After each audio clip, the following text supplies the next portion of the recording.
The most abundant resource, water, life-supporting water, filling two-thirds of our home planet. Life indeed took birth in water. It then evolved from there and spread all over the earth. Surrounded by waves, shining in the light of the sun, there lies a green beauty spot, the Lakshadweep, an island of coral reefs. One can reach there from Kerala by either ship or airplane within 12 to 24 hours.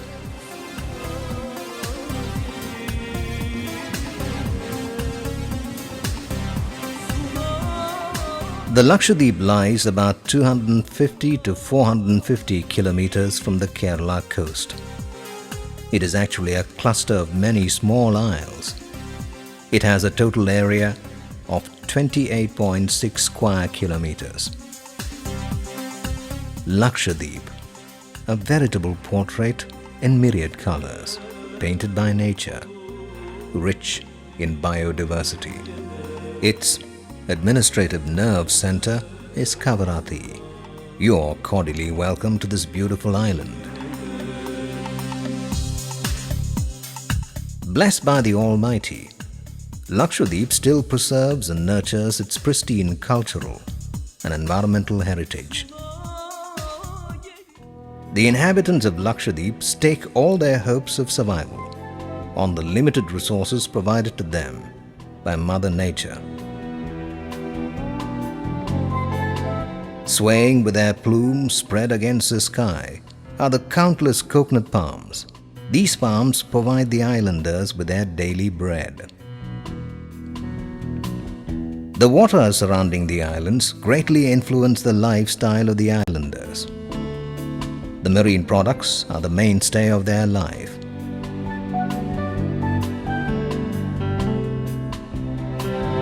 Beyond the coral reefs, the depth of the water is over 200 meters.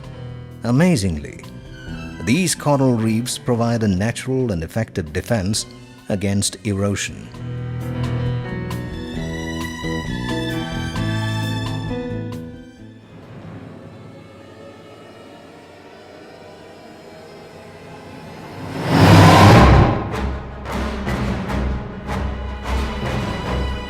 The generally accepted hypothesis of Charles Darwin is that Lakshadweep resulted from the eruption of an undersea volcano. The lava solidified on the surface, and in time, life sprouted here. And in due course, human beings invited themselves to the island.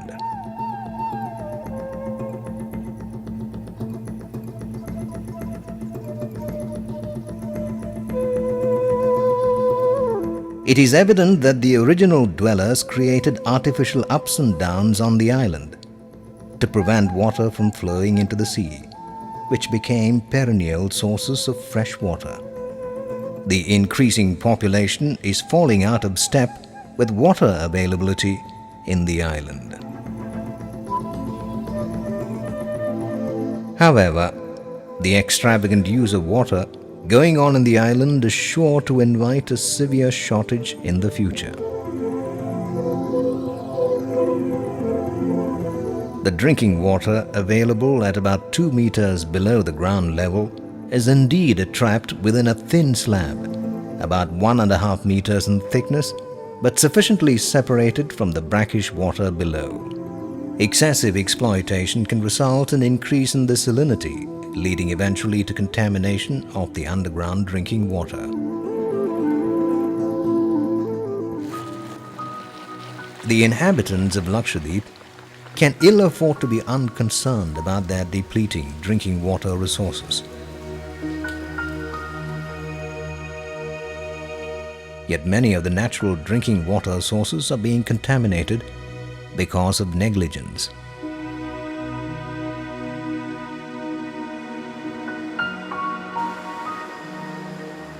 Electricity for the island is produced by diesel generators. Even careful use of diesel can pollute the environment. Thousands of liters of diesel are burned on the island, and this contaminates the sources of water.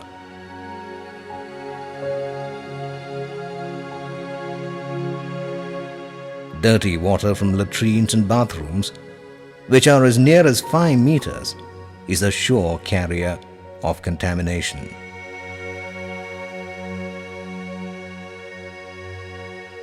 Demand on burial grounds is increasing with the ever-increasing population. Burial grounds close to water sources have a great contamination potential.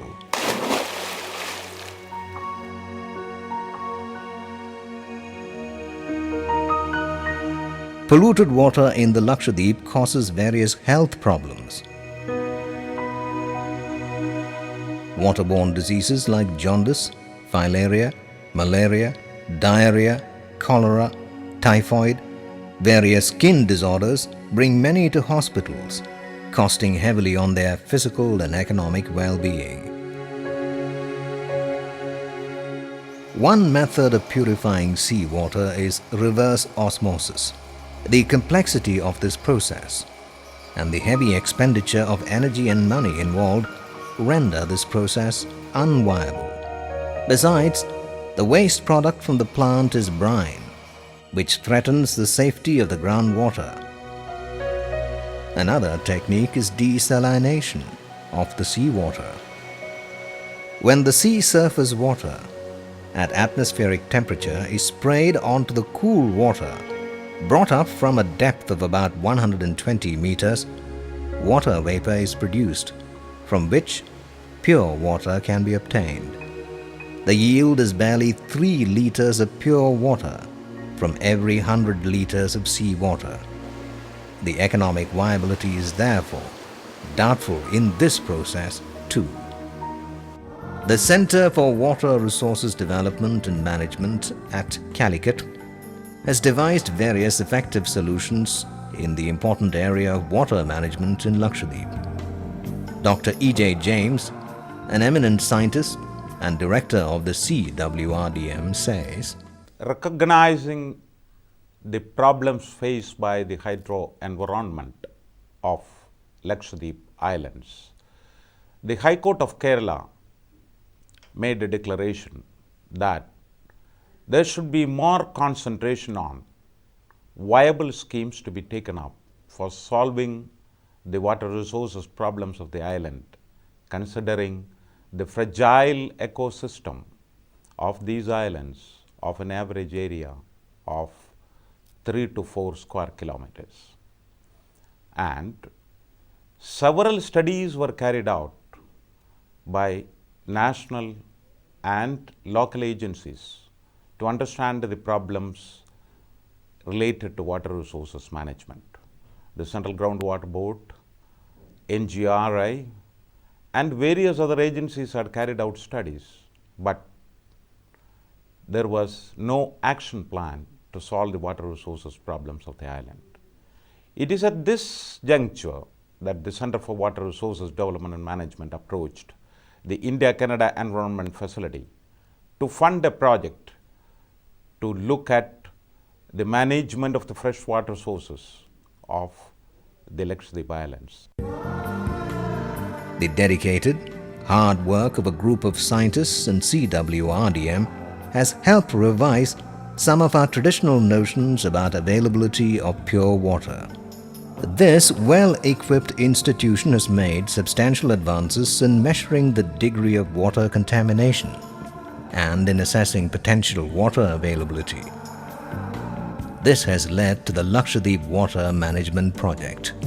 Under the Indo-Canadian Environment Conservation Project, CWRDM has been implementing several schemes to ensure water availability in the island in collaboration with Departments of Science and Technology and Public Works in Lakshadweep.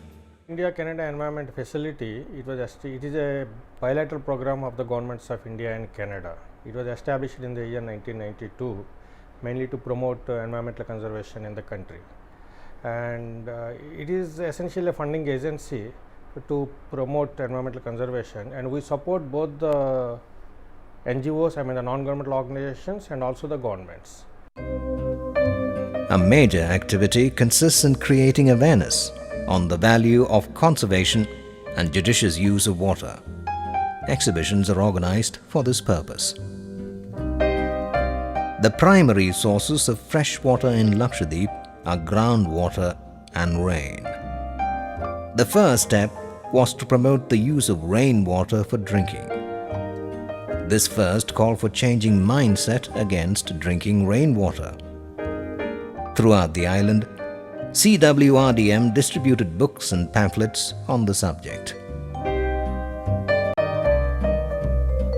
Training programs were organized for officers and people's representatives concerned with the development of the island. Many authoritative books on problems of development were also on display in the exhibitions. CWRDM has implemented a comprehensive scheme to solve the island's problems through people's participation and public debate. When there is unity of minds and sharing of thoughts, even words are laden with hope. The people of the island assemble to discuss their problems, and then they split into separate groups and categorize the issues appropriately. Each individual identifies his or her problems and also writes down the assessment of the problems and solutions.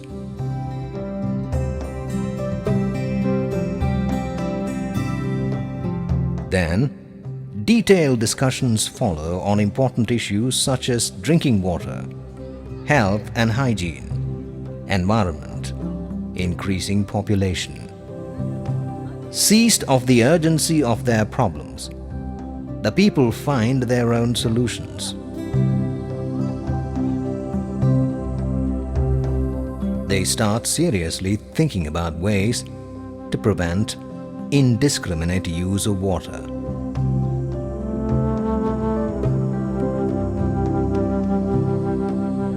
The people thus get experience in segregating their vital problems from the trivial ones.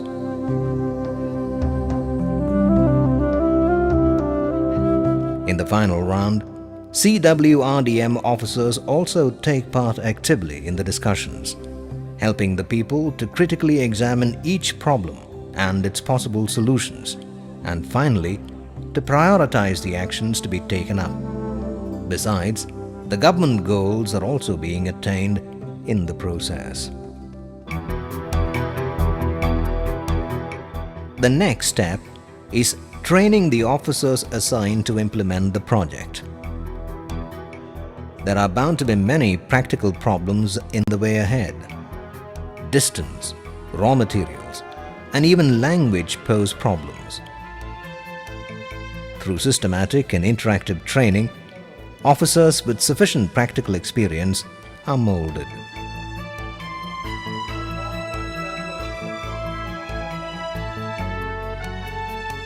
Barely 0.3% of all the water available on the earth constitutes usable pure water. One should appreciate the need to conserve water. CWRDM paid particular attention to training the islanders in ascertaining the quality of water available in the island. The people concerned have been trained to conduct laboratory tests to determine the water quality.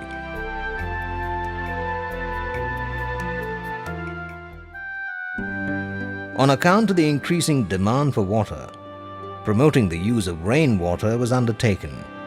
CWRDM started with inexpensive ferro-cement tanks for water storage. There are now over 100 masons specially skilled in the fabrication of ferro-cement tanks who were trained by CWRDM. The islanders agree that the traditional storage tanks in the past suffered often from cracks and leaks. Department പണിഞ്ഞു വന്നാണ് 1.5 വർഷത്തോളമായി പണിതിട്ട് ചുറ്റും ലീക്കുണ്ട്. അപ്പോൾ report ചെയ്യുന്നതിൻ്റെ കാര്യമൊക്കെ ഇങ്ങനെ അവരുടെ report ചെയ്ത് ഇതുവരെ ആരും വന്നിട്ടില്ല, റിപ്പോർട്ട് ചെയ്തും കാണുന്നില്ല. The ferro-cement tank is best located close to the house.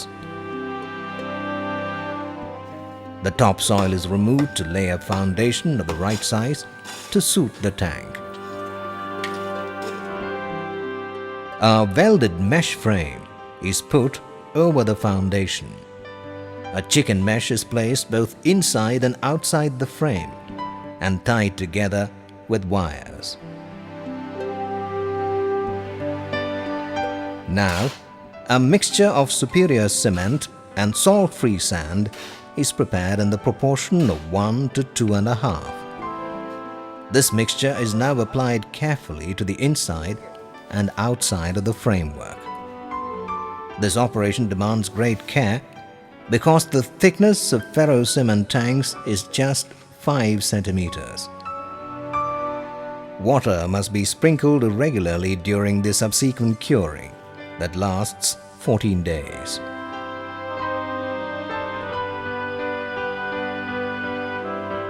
Plastering is the last step before a good, usable ferro-cement tank is ready.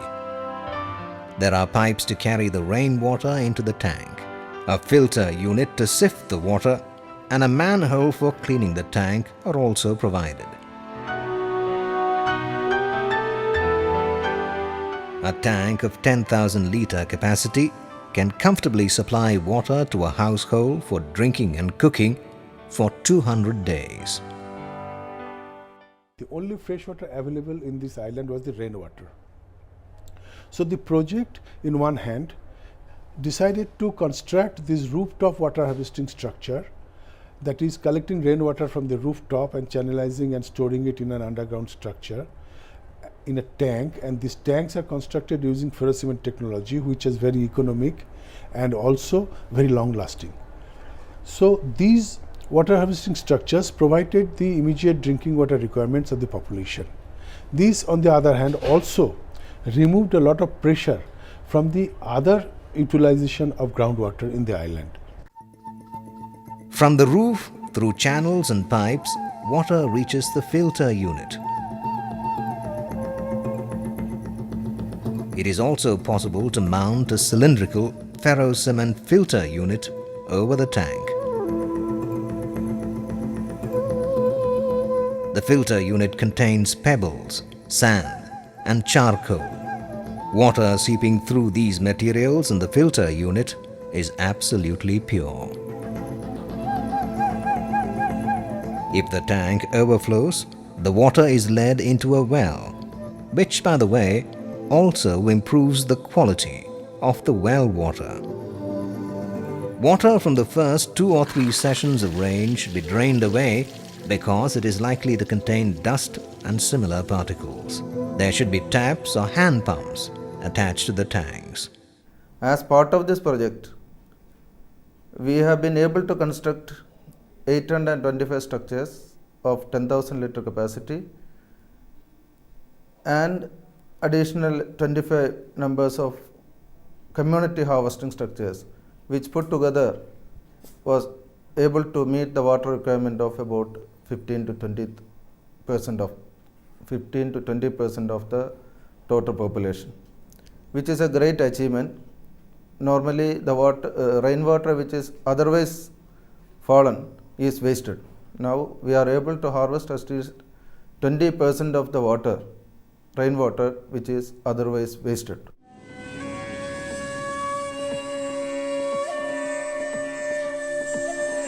Ferro-cement technology has been used to fabricate large tanks of even 1 lakh litre capacity.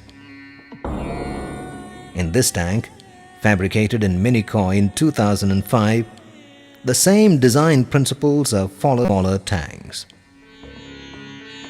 There are 26 large public tanks deployed in the various islands.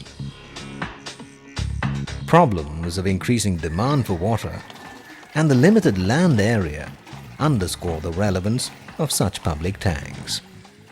മഴ tank വരുന്നതിന് മുമ്പ് ഞങ്ങൾ ഇത് ഉപ്പുവെള്ളമാണ് ഉപയോഗിച്ചത്. മഴ tank വന്നതിന് ശേഷം നല്ല വെള്ളം എപ്പോഴും കിട്ടുന്നുണ്ട്. ഭക്ഷണത്തിനും പാകം ചെയ്യാനും ചായ ഉണ്ടാക്കാനും എല്ലാം ഇത് തന്നെ ഉപയോഗിക്കും. Along with the use of ferro-cement tanks, CWRDM has taken care to conserve traditional water sources as well. Proper maintenance of ponds used by the earlier generations also thus became a part of the project. മഴവെള്ളം കുടിക്കാൻ ഞങ്ങൾക്ക് അത് അത്ര യോജിച്ചതല്ലെന്ന് ഞങ്ങൾ ഇതുവരെ മനസ്സിലാക്കിയിട്ടുണ്ട്. പിന്നെ ഇവരൊക്കെ ടാങ്കിൻ്റെ സ്കീംകാർ വന്നതോടുകൂടെ അതിൻ്റെ മുമ്പുള്ള കൂട്ടരൊക്കെ പറഞ്ഞ് അതിനെപ്പറ്റി ഞങ്ങൾക്ക് പഠിപ്പിച്ച് പിന്നെ ആ മഴവെള്ളം കുടിക്കുന്നതിൽ തെറ്റൊന്നുമില്ല, മറ്റേ ശുദ്ധി കുറവൊന്നുമില്ല, നല്ല വെള്ളമാണ്. ഏതായാലും മഴവെള്ളം തന്നെയാണ് കുടിക്കേണ്ടതെന്നാണ് ഞങ്ങളെ വിശ്വാസത്തിലുള്ളത്. എനിക്ക് ഞാൻ ഈ ടാങ്ക് കിട്ടാൻ വളരെ താമസിച്ചാണ് കിട്ടിയിരിക്കുന്നത്. പിന്നെ ഇനി ഉള്ള കാലങ്ങളിൽ തന്നെ ടാങ്കിലായി ജീവിക്കാൻ ഏതായാലും ഒക്കത്തില്ല എന്നുള്ളതാണ്. The surface runoff water that flows over the road is led to a sedimentation trap. Sand and other solid contaminants descend to the bottom. The water is made to flow through a channel with small orifices through which the water falls into the filter chamber filled with pebbles, sand and gravel. Purified water reaches the pond.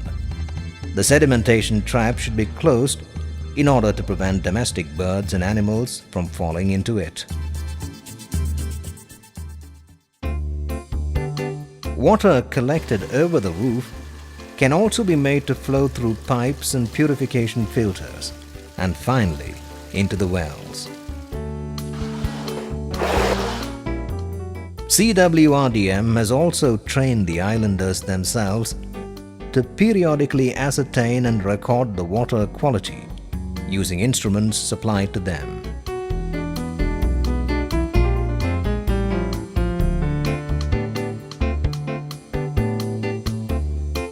Mr. Madhup Vyas, IAS, Collector cum Development Commissioner, who is devoted to the task of development of Lakshadweep, speaks.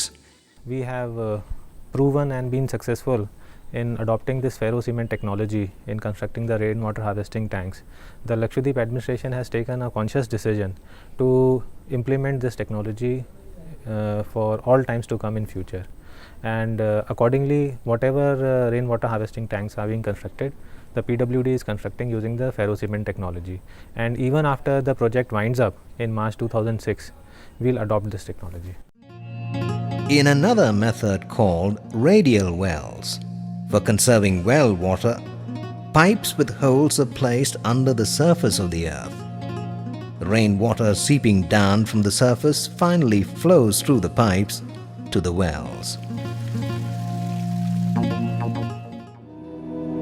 The message and the spirit behind the project are propagated to the future generation as well through awareness programs in schools. The children are the rightful inheritors of this vital gift from nature.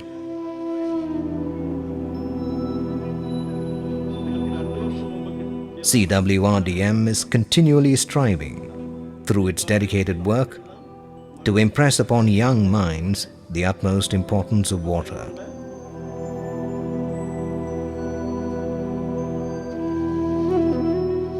Here is Mr. Parimal Rai, IAS, Administrator of Lakshadweep. Desalination and rainwater harvesting have to go side by side if we need to have complete effect of the water shortage to be undone. Now, there are even in the desalination mechanism, we have we have the membrane technology as well as the thermal technology. There is a lot of debate about that. However, I can assure you that there is no debate on the rainwater harvesting. Rainwater harvesting using the ferro-cement technology is indeed a welcome step that has been taken, and we would like to continue with it so that we can provide one such tank in every household. The completion of every stage of development is recorded on these charts and displayed. The progress is objectively reviewed from time to time. Construction of 819 reservoirs out of a targeted 944 and modernization of 167 wells out of 200 have been completed already. Besides, 10 new wells and 20 groundwater recharging systems have been built. Pragmatic leadership and the ineffable sense of satisfaction among those involved are drawing the goal closer. Now it is for the government to replicate it on a larger scale. In fact, the Lakshadweep administration is showing a lot of interest in replicating this model and scaling up to the entire to all the islands.